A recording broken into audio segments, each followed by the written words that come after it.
₹650 कफन के ऊपर बढ़ गए हैं।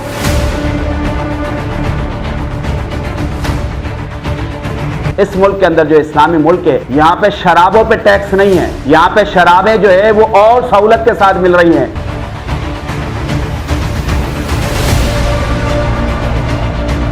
खुदा का खौफ करे, वो बरोज़े क़यामत क्या जवाब देंगे हुक्मरान।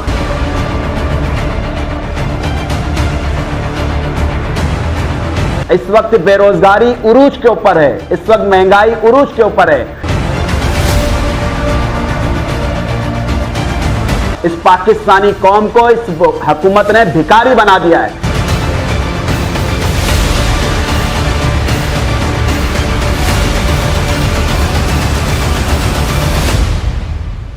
टाउन वन एक ऐसा प्रोजेक्ट जहां पर बच्चों और बड़ों सबकी दिलचस्पी को मद्देनजर रखते हुए दीगर मॉन्यूमेंट के साथ साथ PIA का एक पैसेंजर जहाज भी नस्ब किया गया है। ये है टाउन वन। यकीनन मैं ये समझता हूँ कि इस वक्त सबसे ज़्यादा जो बड़ा और अहम मसला है वो पाकिस्तान के अंदर जीना तो बहुत आसान काम है, पाकिस्तान के अंदर मरना बहुत मुश्किल काम हो गया है। क्योंकि लोग अब जीने की तमन्ना नहीं रख रहे, लोग अब मरने की तमन्ना रख रहे हैं कि ऐसे मुल्क के अंदर रहते हुए, इस माशरे के अंदर रहते हुए, जिस मुल्क के अंदर खुदा की तरफ से जो मुल्क इस्लाम के नाम पर बना, जिस मुल्क के अंदर कुदरत की तरफ से हर वो मौसम की वो खुशनुदी, हर वो मौसम की वो ग़ज़ाइयत, वो फल, वो तमाम चीज़ें होने के बावजूद ये मुल्क मोहताज है। इस पाकिस्तान के अंदर आवाम अब जीने के बजाय मरना पसंद करते हैं। आप हालिया महंगाई का लगाएं तो आप यकीन जानिए दुनिया में महंगाई होती हैं और दुनिया के अंदर महंगाई होने के बाद कंट्रोल भी होती हैं, लेकिन पाकिस्तान के अंदर बदकिस्मती से यहाँ पर जब महंगाई होती है तो इस वक्त आप उठा के देख लीजिए जो महंगाई की शरह है, किसी जगह पे कोई पॉइंट्स के हिसाब से बढ़ती है, किसी मुल्कों के अंदर कोई 2%, 3% के हिसाब से बढ़ती है। पाकिस्तान की तारीख में, दुनिया की तारीख में ये पहला मुल्क है जिस मुल्क के अंदर कुदरत की तरफ से तमाम अजनास होने के बावजूद, तमाम नहरी निज़ाम होने के बावजूद, तमाम ज़रई ज़मीनों के होने के बावजूद ये पाकिस्तान मोहताज है। अनाज का भी, पाकिस्तान में अनाज उगती है लेकिन पाकिस्तान के अंदर अनाज होने के बावजूद पाकिस्तान में अनाज इंपोर्ट की जाती है। पाकिस्तान के अंदर आप यहाँ पे देखें इस वक्त घी हो, यानी कि जो बुनियादी चीज़ें, जो एक गरीब जिसको हम पहले कहते हैं ना चटनी से भी रोटी खा ले, आज अगर आप चटनी का भी हिसाब लगाएं तो आप इस वक्त घी, ऑयल, चीनी, आटा, दालें, ये इस वक्त आसमान को इनकी कीमतें छू रही हैं। खुदा का खौफ करे, वो बरोज़े क़यामत क्या जवाब देंगे हुक्मरान। जिन हुक्मरानों ने इस पाकिस्तान के अंदर, जिनके स्विट्ज़रलैंड समेत बैनुल अक़वामी अकाउंट्स के जरिए, हमारे पाकिस्तान के वज़ीर आज़म का मैं पिछले दिनों देख रहा था सोशल पर, मैं जोक बन गया है, पाकिस्तान एक मजाक बन गया है कि पाकिस्तान का वज़ीर आज़म हर वक्त भीख मांगता रहता है। खुदा का खौफ करें, हमारे पड़ोसी मुल्क के जिसे कह लें या यूरोप का मुल्क कह लें, तुर्की, उसके अंदर ज़लज़ला आया, वहां पर 60,000 से ज़्यादा लोगों की शहादतें हुई हैं, लेकिन आज भी तुर्की के अंदर आप जाके देखें, वहां पर वो कशकोल लेके वज़ीर आज़म नहीं फिर रहा, वहां पर वज़ीर आज़म भीख नहीं मांग रहा। पाकिस्तान का वज़ीर आज़म अगर छींक भी अगर आती है तो वो अपनी बीमारी के लिए भी लोगों को जाके कहता है कि मैं मुखलिस कौम का मुखलिस हूं, और वह भीख मांग रहा होता है। इस वक्त पाकिस्तान के अंदर ऑयल, घी, दालें, चावल, चीनी, आटा, इस वक्त आटे का आप देख लीजिए कि यहाँ पर क्या पोजीशन है यार। आटा आप देख लीजिए कि 1600 रुपए, यहाँ पर हैदराबाद के अंदर इस वक्त दूध अगर आप देखें तो 200 रुपए। इस वक्त आप अगर रोटी का आकार उठा के देखिए, तंदूर पे, नान भाई पे जाए तो रोटी 25 रुपए। मैं पूछना चाहता हूं, पेट्रोल उठा के देखे तो पेट्रोल यहाँ पे 350 रुपए। मैं हैरत कर रहा हूं कि क्या बताया जाएगा इस मुल्क के अंदर आवाम को दो चीजें बता दे। मेरा अरमान है एक ऐसी रिहाइश जहां हो सुकून और इत्मीनान का राज, जहां हरियाली फले फूले और जिंदगी अपनों के साथ हंसी खुशी गुजरे। अजरकों के शहर में अपना घर बनाएं, टाउन वन के साइट ऑफिस तशरीफ लाएं। आज वज़ीर आज़म साहब खिताब करके खुशखबरी सुनाते हैं कि हमने जो है वो अपने तमाम स्टाफ को, अपने तमाम वज़रा को कह दिया है कि हम जो है वो अब क्या कहते हैं एतदाल पसंदी के ज़रिए अपनी तमाम तर चीज़ों को कंट्रोल करने के लिए प्रोटोकॉल समेत सारी चीज़ें ख़त्म कर देंगे। मैं कहता हूँ कि ये सारी चीज़ें तो तुम्हारी ज़िंदगी में ख़त्म होंगी नहीं। हाँ, ये ज़रूर हो सकता है कि आप पाकिस्तान के अंदर पाकिस्तान के गरीबों को ख़त्म कर देंगे।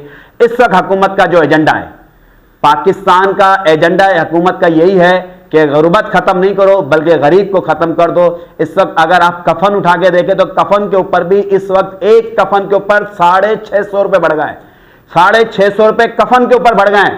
जो आप अंदाजा लगाइए, चीनी, आटा, दाल, दूध और ये जो मुर्गी आप देख लें और दीगर गोश्त वगैरह की चीजें देख लें, सब्जियां उठा के देख लें, इन तमाम तर चीज़ों के अंदर दुनिया के अंदर जब चीज़ें कोई ऐसा बहरान आता है तो उसके अंदर वो लोग मिल बैठते हैं, सियासी लोग बैठते हैं और वो बैठ के स्ट्रेटेजी बनाते हैं कि हमारी आवाम के लिए क्या सहूलियात देंगे। पाकिस्तान के अंदर यहाँ पर जब भी इस तरह के मसाइल आते हैं तो जखीरा अंदोज आ जाते हैं, ब्लैक लिस्टेड वाले लोग ब्लैकिंग करने के लिए, ब्लैक शॉर्ट चीज़ें करने के लिए आ जाते हैं और वो अपने आप को जखीरा करने के लिए। मैं ये समझता हूँ कि पाकिस्तान की हुकूमत दो काम कर ले, लगा दो टैक्स, पानी के ऊपर टैक्स और दूध पे टैक्स, बिजली पे टैक्स, गैस पे टैक्स, आटे पे टैक्स, चीनी पे टैक्स, चावल पे टैक्स। अगर रह गया था तो एक हवा के ऊपर तो वो भी टैक्स लग गया।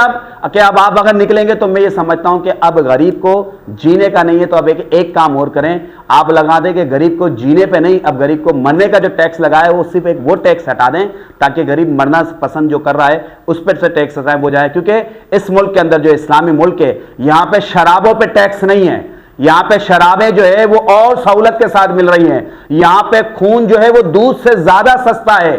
इस वक्त बेरोजगारी उरूज के ऊपर है, इस वक्त महंगाई उरूज के ऊपर है। यहां पर बेटी के सर पे दुपट्टा रखने के लिए मां दरबदर घूम रही है, बाप अपने बेटों को स्कूल के ले जाने के लिए, सरकारी स्कूलों के ड्रेस के लिए बाप जो है भीख मांगता फिर रहा है। इस पाकिस्तानी कौम को इस हुकूमत ने भिखारी बना दिया है, ये इंटरनेशनल भिखारी मुल्क डिक्लेयर हो चुका है। इस मुल्क का वजीर दिफा टीवी पे आके कहता है कि ये मुल्क डिफॉल्ट हो नहीं रहा, डिफॉल्ट हो चुका है।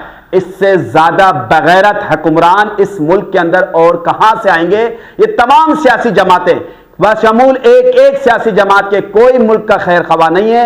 ये बेगैरत हुक्मरान होश के नाखून लें और इंतजार करें इस बात का कि जिस दिन ये पाकिस्तान की आवाम उठ गई तो इनके महलों तक, ये तुर्की ने करके दिखाया था, ये ईरान ने करके दिखाया था, ये पाकिस्तान नहीं दुनिया के अंदर कई मुल्क है जिसकी मिसालें मौजूद हैं। जब आवाज निकलती है ना तो नकारा खुदा जो आवाज़ जब आती है तो जब आवाम निकलेगी तो इनके गिरबान हुक्मरान के इस आवाम के हाथ में होंगे। इनके जो महलात के अंदर बैठकर, ये जो लग्जरी गाड़ियों के प्रोटोकॉल के साथ बैठकर ये जो इस मुल्क के अंदर ये नीली पीली बत्तियों में घूम रहे हैं, खुदा का खौफ करें, डरें उस दिन से जिस दिन आवाम के हाथ इनके गिरबानों में होंगे, इनके महलों तक होंगे। और मैं ये समझता हूँ ये वक्त आ चुका है, ये पाकिस्तान की आवाम रोज़ाना वैसे ही मर रही है, वैसे ही पिस रही है।